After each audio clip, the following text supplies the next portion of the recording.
Para muitos, pensam que direitos humanos é uma moda, né? É moda, que alguns até fazedores de políticas públicas chamam isso febre. É uma febre. É aquilo que a gíria diz, é o que está a bater. Então não tem nenhuma substância na vida do dia a dia. E nós estamos animados a discutir, a debater as questões de direitos humanos, porque verificamos que é uma das coisas que toca direta e fundamentalmente as vidas das pessoas. O discurso é antigo, remonta a séculos. Entretanto, com o surgimento das Nações Unidas, que ainda não tem 100 anos de existência, enfatizou-se mais os direitos humanos como forma de preservar a paz.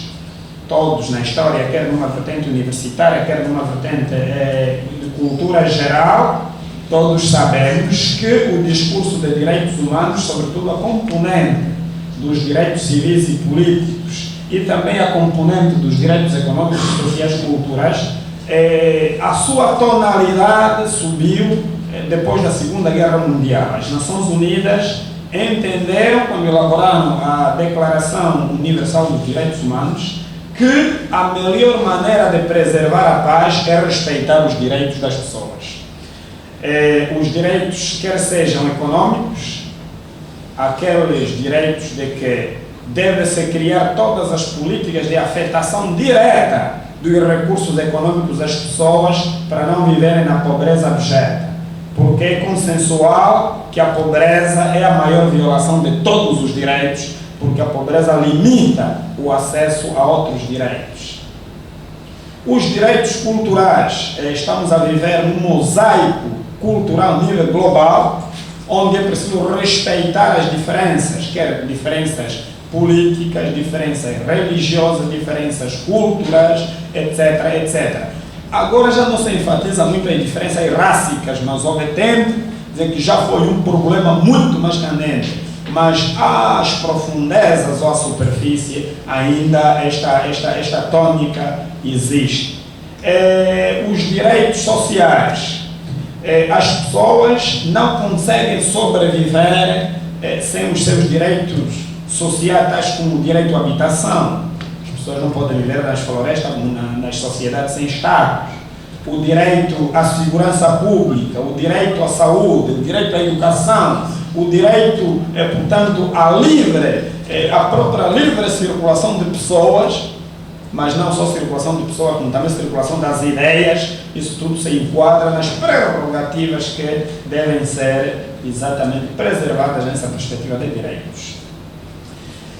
Poderíamos falar dos direitos civis e os direitos políticos. A livre associação, as livres escolhas, as celebrações de contratos, as próprias liberdades políticas, os fatos de ser eleito e votar, etc., formações políticas, associativas, etc., tudo isso faz parte do patrimônio social moderno para que as pessoas e os cidadãos consigam ter acesso a estes privilégios todos.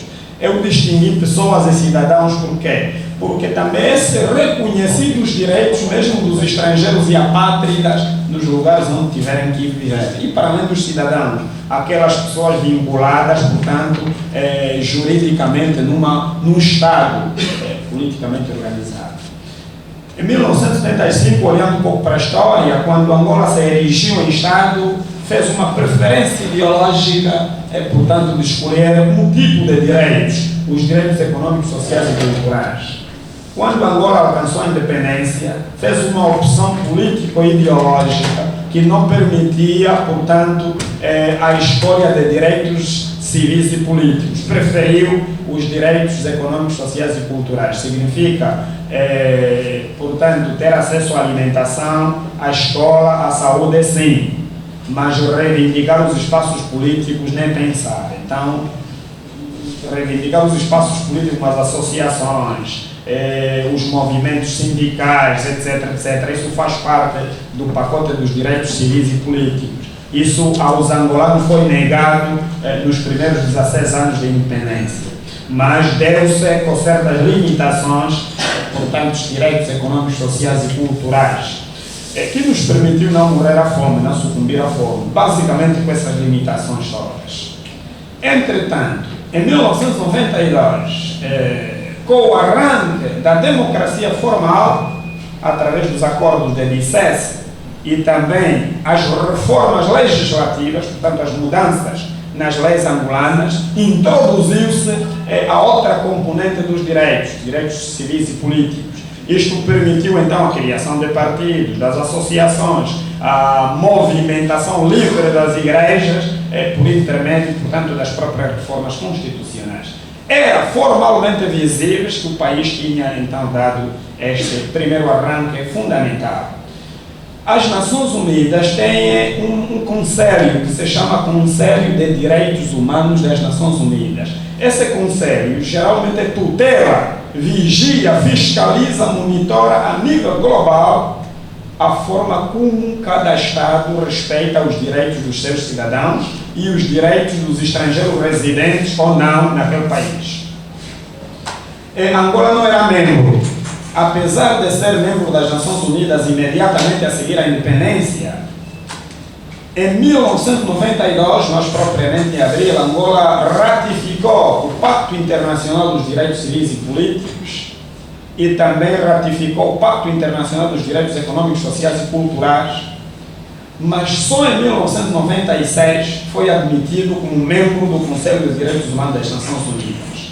E nessa altura, Angola se comprometeu perante a comunidade nacional, quer dizer, o seu povo e os habitantes deste país, e também a comunidade internacional, significa todos os países do mundo, de que a partir do momento em que se compromete com os direitos humanos, o Estado angolano vai primeiro reconhecer significa não criar direitos. As pessoas já nascem com muitos direitos. O Estado não cria direitos. Esse ele tem que reconhecer, ele só outorga, reconhece e respeita o direito à vida. Não o Estado lhe dá a vida, mas ele pode tirar. Por isso é que passa a ser crime. Mas ele reconhece. Então, o Estado reconhece primeiro os direitos das pessoas, garantir significa promete que vai respeitar e apoiar. Protege significa vai criar todas as instituições, quer jurisdicionais, quer sociais, quer econômicas, que vão fazer com que se materialize, portanto, o usufruto desses direitos e, no fim, satisfaz. Satisfazer significa fazer. Alguém tem direito à alimentação, então dele a alimentação, não pode morrer à fome. Isso significa satisfazer esse direito que formalmente já foi reconhecido e depois foi garantido e materialmente protegido e satisfeito.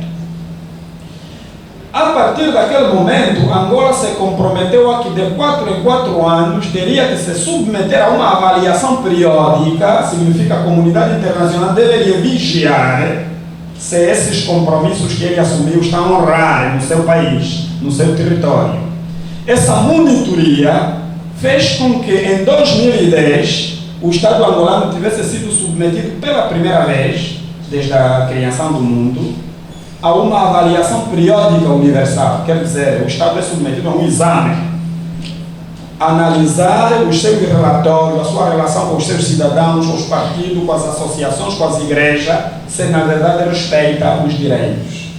Se notasse uma falha, a comunidade internacional produziria uma recomendação por cada erro de implementação dos direitos.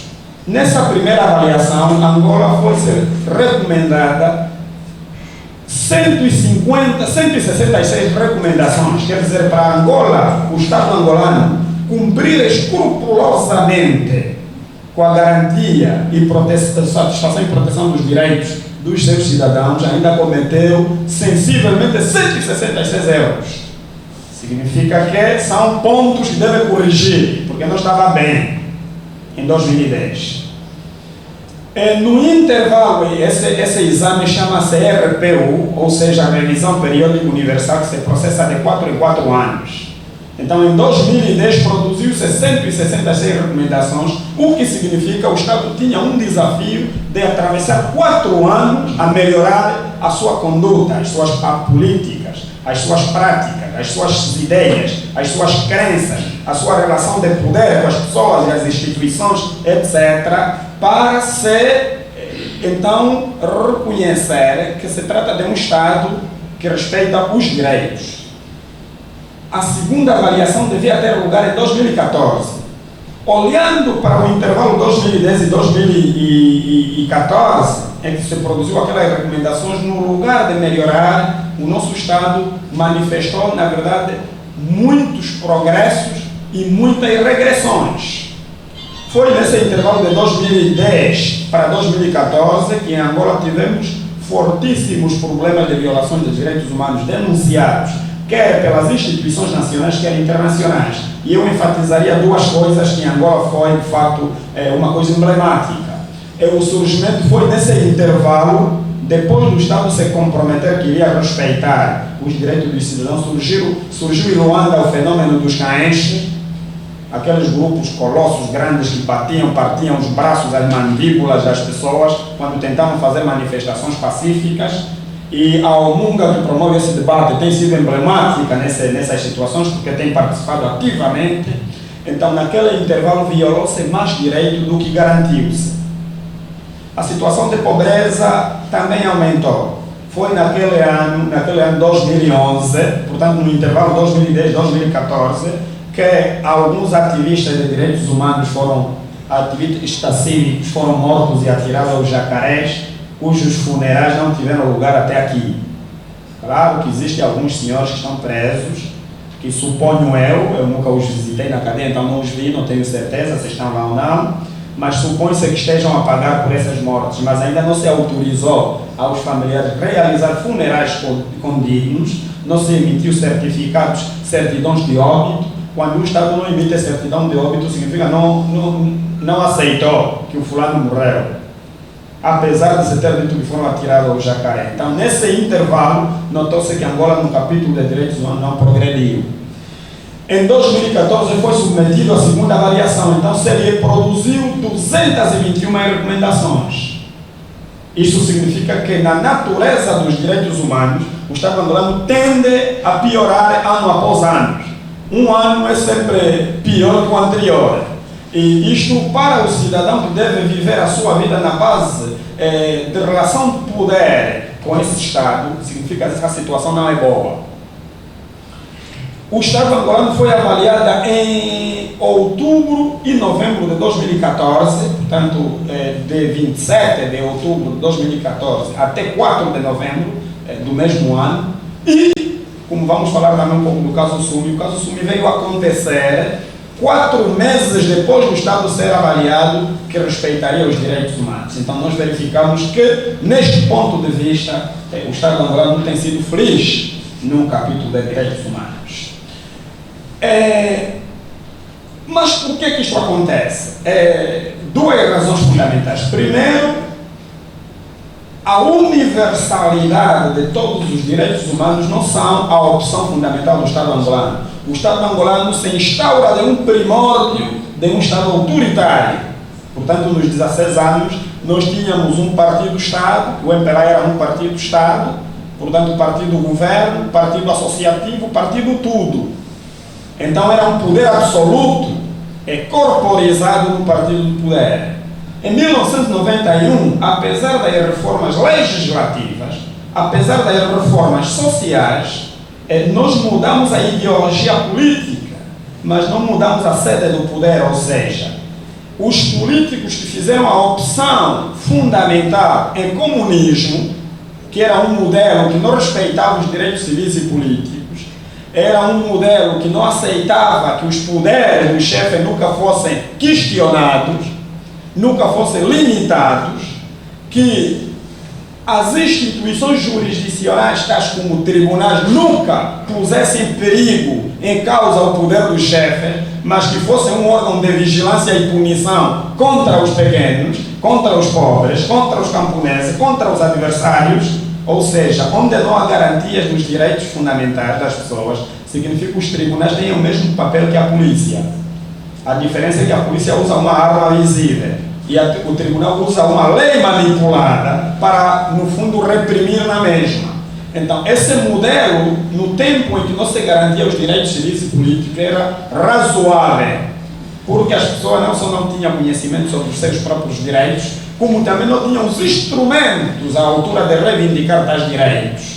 Essa situação formalmente mudou em 1992, mas na prática ainda persiste, porque os valores políticos, os valores ideológicos, as opções fundamentais dos que exercem o poder vêm desse passado do qual ainda resistem e não sofrem a própria transformação radical.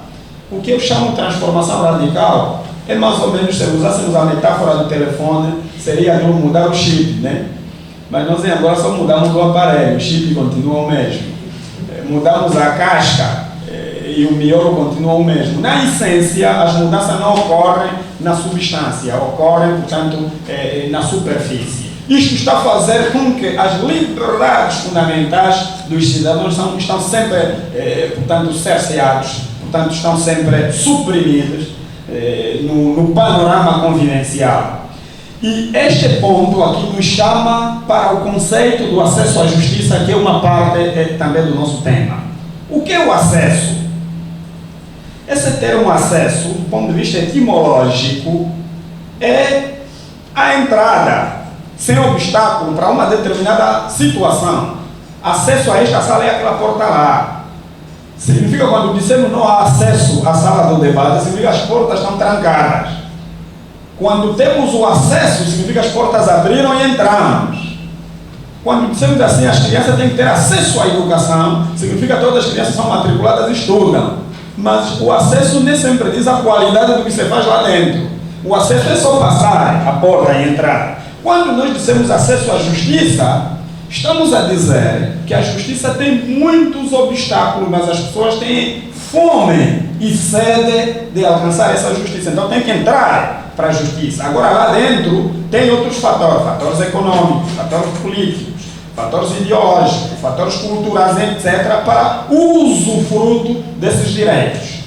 Na parte material do acesso, estamos a dizer que há acesso à justiça quando existem, primeiro, tribunais imparciais. Eu, quando estou a dizer tribunais imparciais, estou a querer significar aqueles tribunais que não julgam por conveniência política, não vai julgar por consciência partidária, julga com senso de justiça. Quando alguém comete um crime, comete uma ilicitude, quer criminal, quer civil, seja julgado nos termos, na moldura, no peso do ato praticado, tipificado como ilícito. E não dizer assim, quem é o seu pai? Olhei aqui nos autos do teu processo, tem aí um nome esquisito. Será que você é dos Van Dune? Será que você é dos Souza? Ou você é dos Capuacha? Então, em função disso, o juiz então vai ditar a pena. Não, isso não é acesso à justiça. Não há acesso à justiça quando o fenômeno de pobreza abjeta, profunda, impede as pessoas demandar, portanto, as suas litigações em tribunais. O que isso significa? Muitas vezes, os bens jurídicos, ou seja, aquilo que são os direitos das pessoas, são violados de diferentes maneiras. Mas a pessoa não consegue litigar, não consegue apresentar uma queixa em tribunal, não consegue, porque não tem dinheiro, quer para pagar um advogado competente que lhe defenda, entre aspas, competente entre aspas, mas o importante é que seja assistido de um defensor, quer outros tipos de limitações. Isso engajaria, por exemplo, uma efetivação do próprio patrocínio judiciário previsto na Constituição da República de Angola, que também não é fundamentalmente materializado. Nós ainda temos uma sociedade excessivamente autoritária. Quer dizer, a relação entre o cidadão e o Estado parece uma relação de vigiar e punir. O Estado parece estar permanentemente a estreitar se o cidadão se comporta mal para lhe pôr na cadeia e matar.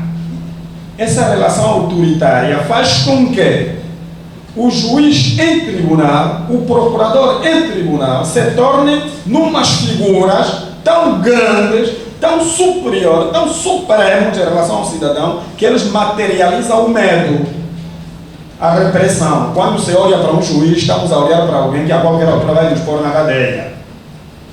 Quando olhamos para o procurador, mesmo que tenha razão, esse é o procurador, não, se ele quer a tua casa e só, senão você vai apodrecer na cadeia.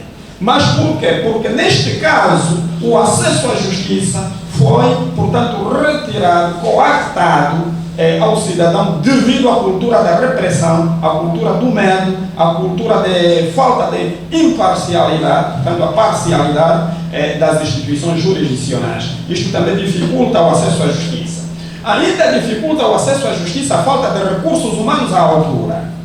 Nós temos províncias em Angola, até hoje, 2016, que uma província inteira, por vezes, só tem 5 ou 6 advogados, ou 10.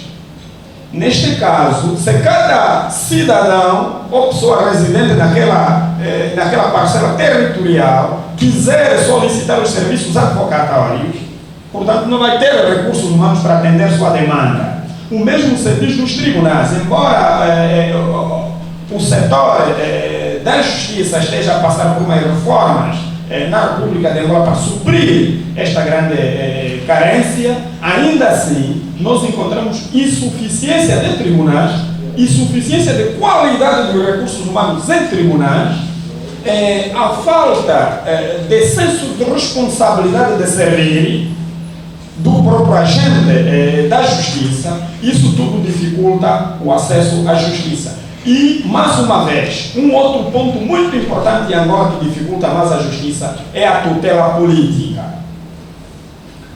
Falar de tutela política, estou a dizer que nós temos em Angola formalmente 3 poderes neste momento.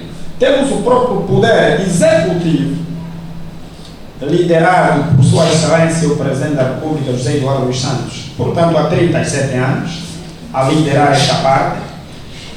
Temos o poder legislativo, que é o órgão legiferante por excelência, estamos a falar da Assembleia Nacional, cuja função é produzir as leis, e temos o próprio poder judicial, que o poder judicial em Angola está dividido. Temos o poder judicial, que são os tribunais, do qual faz parte a Procuradoria da República, que é o Ministério Público, mas temos uma parte que tem uma articulação intrínseca com o Poder Judicial, mas está dentro do Poder Executivo, que é o Ministério da Justiça. O Ministério da Justiça, que gera administrativamente os tribunais, apetrecha os tribunais, paga o salário dos juízes e procuradores, etc., e apetrecha as cadeias, não faz parte do Poder Judicial, é o Poder Executivo. É um poder à parte, que isso também dificulta desligar o juiz do ministro da Justiça. E eles não pertencem aos mesmos poderes. O juiz poderia ser independente, mas só que o salário dele vem de um outro poder, que pode até estar congelado se ele não julgar bem um determinado caso. Pronto, eu nem sequer faço ideia como isso se deve fazer. E vai continuar assim. A interdependência dos poderes é fundamental, mas os ingleses nos brindam com uma expressão checks and balances, portanto, pesos e contrapesos. Dizer um poder deve vigiar o outro poder, mas nós em Angola temos um déficit desse princípio de separação de poderes. Sua Excelência o Presidente da República, que é o topo do poder hierárquico, portanto do poder executivo, estaria só no poder executivo. Mas é ele que nomeia, claro, sob propostas ou não propostas, é ele que nomeia os juízes dos tribunais de primeira instância, juiz do Tribunal de Contas, juiz do Tribunal Constitucional, juiz do Tribunal Supremo, juiz do Tribunal Supremo Militar, etc, etc, etc. E o Procurador-Geral da República, os Procuradores-Gerais adjuntos, Neste panorama significa que existe uma linha direta de fidelidade entre os dois poderes. Há uma subordinação tácita desses entes nomeados, porque assim isso reduz de forma subjetiva, portanto, a independência em termos de operar a própria justiça.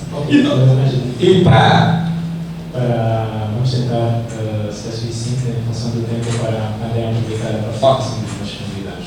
Parece que o moderador está a dizer que o tempo já esgotou, não? Já.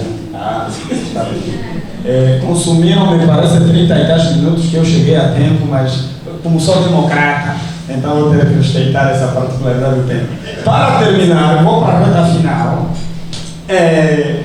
a falta de independência e imparcialidade do Poder Judicial dificulta não só a materialização de todos os direitos humanos em Angola, como dificulta o próprio acesso à justiça. E na falta do acesso à justiça, para terminar, é onde resulta as múltiplas violações dos direitos humanos que podemos sintetizar de forma exemplificativa ao caso Sumi.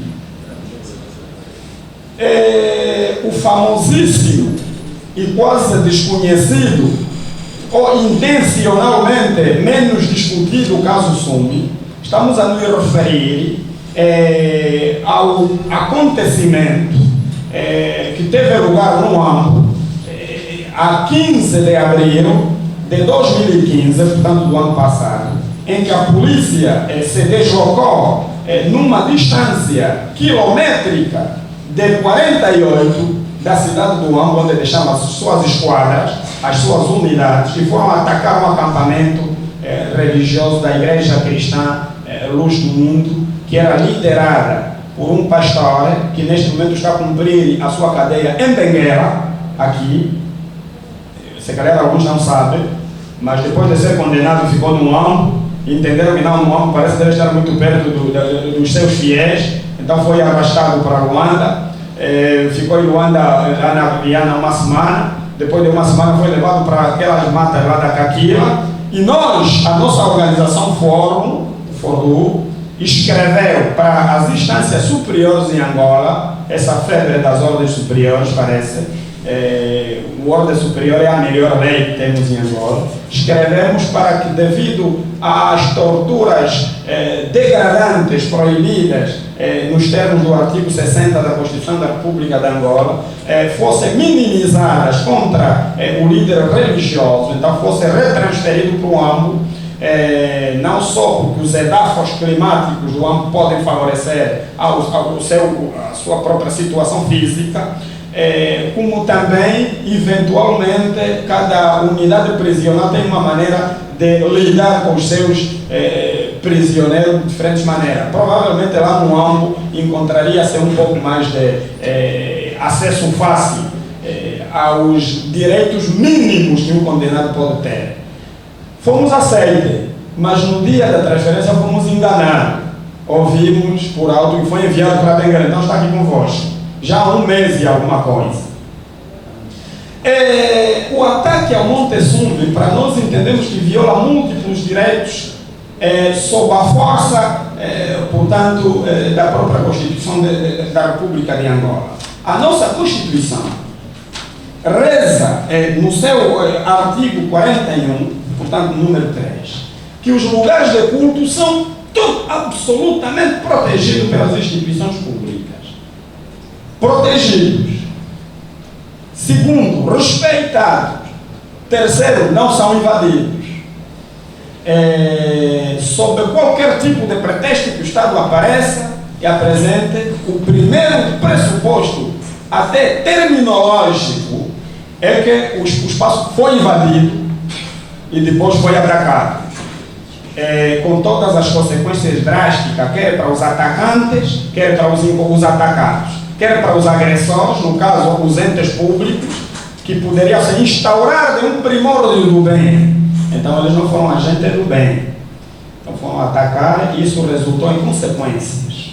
Mas em Angola, nós temos uma coisa que eu tenho mencionado variadíssimas vezes. A nossa lei, muitas vezes, tem um pouco de similitudes com aquelas leis do período medieval. Dente por dente, olhos por olhos. Então, o massacre do Sumi está silenciado exatamente porque desse massacre resultou a morte dos agentes que foram invadir o recinto. Portanto, o Estado, por uma questão de vingança, então já fechou totalmente os olhos sobre os camponeses religiosos encontrados lá, porque o nosso Estado está acostumado que quando vai para atacar, para agredir um cidadão, o cidadão deve deitar de costas, portanto, sem ripostar. Isso, na verdade, é possível nas árvores, mas a árvore, até ao cortar, mesmo se não tiver cuidado, aí vai te cair por cima. Então, cada ação tem o conceito físico de reação. quantos camponeses morreram? Isso, na verdade, o Estado que ocupa o recinto teria mais a estatística, né? Isso vamos aprofundar durante o debate. Okay. Os senhores estão lembrados, já para terminar, que depois do ataque ao Monte Sumbi, que era a sequência de outros ataques, porque começou em Benguela, na vossa província, na nossa. Mas eu sou natural do Ambo, então, dizer na vossa província é nos dar propriedade. Os ataques contra essas igrejas começou em Benguela, portanto aqui no município do Balongo, depois foi para o Cunhinga, no município do Bié, mas antes disso já haviam ataques nos municípios da Huila, então o Monte Sumbi foi a ação mais mediatizada, mas não foi a primeira, foi sensivelmente a quarta. Em cada uma dessas ações sempre houve mortes, falou-se pouco. E este ano houve o ataque que podemos considerar o último, se não houver o próximo, que foi há 4 meses atrás, que se fez mais um massacre, neste caso, na província do Kwanza Sul. O que significa o conceito de Monte Sumbi, agora começa a ser plural, já não é mais o Monte Sumbi. É a igreja toda, em qualquer lugar onde possa ser encontrada, é atacada, seus membros, seus bens filiados, suas mulheres violadas, etc, etc.